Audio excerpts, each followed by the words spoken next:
بسم اللہ الرحمن الرحیم۔ السلام علیکم۔ یہ آپ کا اپنا ڈیجیٹل پلیٹ فارم ہے۔ میں طارق متین ہوں۔ واللہ خیر الماکرین۔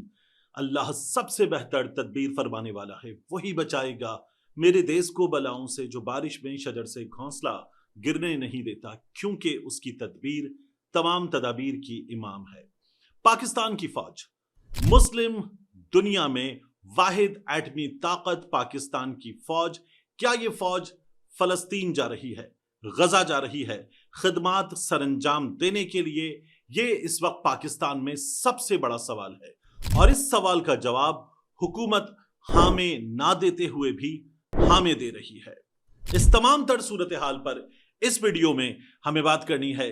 جہاں حکومت غزہ میں پاکستانی فوج جا رہی ہے، اس سوال کا جواب دیتے ہوئے کہتی ہے اگر ایسا ہوا تو یہ بہت بڑی سعادت ہوگی، یہ ہمارے لیے فخر کی بات ہوگی۔ تو دو کو تو آپ کو آلریڈی اللہ پاک نے سعادت دے دی۔ یہ میرا خیال ہے قدرت ایک تیسرا موقع دے رہی ہے آپ کو۔ پاکستان کو یہ سعادت اور موقع ملتا ہے۔ So I think it will be a matter of honor. Hamas کی اور فلسطینیوں کی خواہش ہے پاک فوج آ کر وہاں پر جو ہے نا اس جگہ کی حفاظت کرے۔ اب اس ویڈیو میں ہم جائزہ لیں گے سوال کا کہ کیا پاکستانی فوج جا رہی ہے یا نہیں جا رہی۔ پاکستانی فوج کے ساتھ ساتھ اور کن ممالک کی فوج غزہ میں خدمات سر انجام دینے جا رہی ہے؟ اتنا ہی نہیں، پاکستانی فوج کیا فلسطین کے ساتھ ساتھ مسجد اقصی قبلہ اول کی حفاظت کی بھی ذمہ داری انجام دے گی؟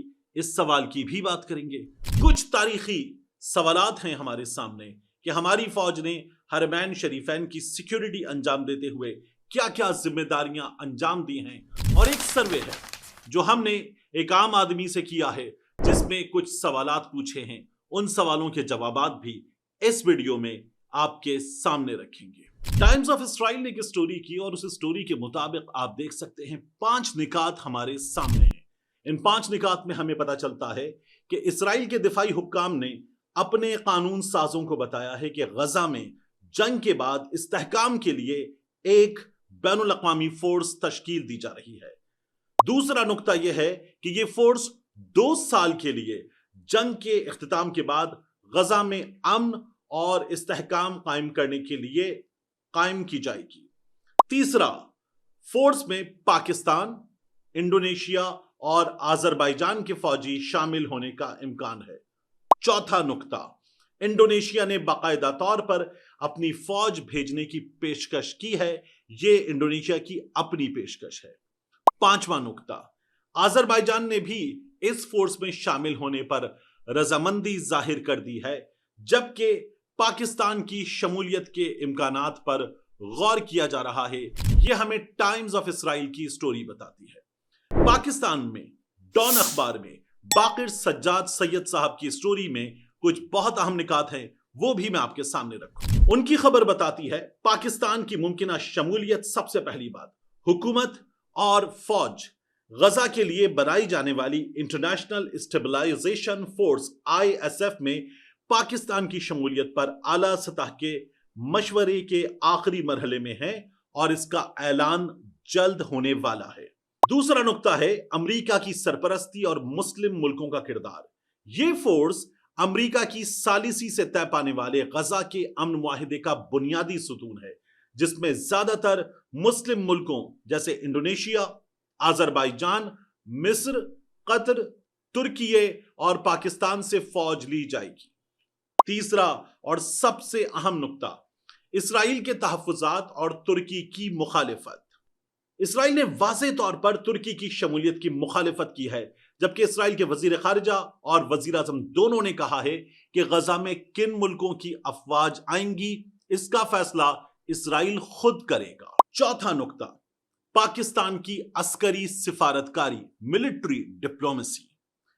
Army chief field marshal Asim Munir کے مصر اور اردن کے دورے کو مبصرین پاکستان کے ممکنہ کردار کے ساتھ جوڑ رہے ہیں، خاص طور پر امریکی سول ملٹری کوارڈینیشن کے قیام کے تناظر میں۔ ڈان کی سٹوری کا 5واں نقطہ، اخلاقی اور سفارتی دلائل۔ حکومت کے حلقے یہ دلیل دیتے ہیں کہ پاکستان اخلاقی طور پر پابند ہے، کیونکہ وہ 2024 کے اصل امن منصوبے کے 8 بانی ملکوں میں شامل تھا، لہٰذا پیچھے ہٹنا